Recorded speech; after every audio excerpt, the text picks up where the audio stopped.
Hello সবাইকে, good morning. নতুন একটা ব্লগে সবাইকে স্বাগত। তো সকালবেলায় উঠে আমি গরম জল খাই। গরম জল খেয়ে আমার প্রধান কাজ হচ্ছে এই পাখিগুলোকে খাবার দেওয়া। তো খাবার দেওয়ার সঙ্গে সঙ্গে যেন উঠে পড়ে চলে আসে, মানে সবাই কে কোথা থেকে দেখে আমি জানি না, সঙ্গে সঙ্গে সবাই চলে আসে। তো তারপর সকালে এক্সারসাইজ ম্যান্ডেটরি, মানে আপনাদের সবাইকে আমি বলবো যে সকালে অ্যাটলিস্ট কিছুক্ষণ আধ ঘন্টা নিজের জন্য বের করে এক্সারসাইজ করার। তো এক্সারসাইজ হয়ে গেল, তো খেতে চলে এলাম আমি। এটা মুড়ি আর একটা পেঁয়াজি করে নিয়েছিলাম। তো তারপরে চলে এলাম খাওয়া দাওয়া করে ডিউটিতে। তো ডিউটিতে এসে এখানে আমার কাজ এটা আমি প্রত্যেক দিন এক গ্লাস করে জল রেখে দিই, যাতে পাখি বা পায়রা বা যেই কোনো পাখি এসে খেতে পারে। আর বাইরে দেখতেই পাচ্ছেন একদম কুয়াশা, অলরেডি ঠান্ডা পড়েই গেছে বলতে গেলেই চলে।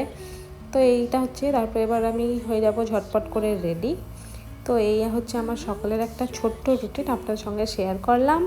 তো ভালো লাগলে অবশ্যই বলবেন, তো ভালো লাগলে একটা লাইক করে দেবেন, একটা ফলো করে দেবেন। তো এই আজকের ভিডিওটা এখানেই শেষ করছি। সবাইকে টাটা।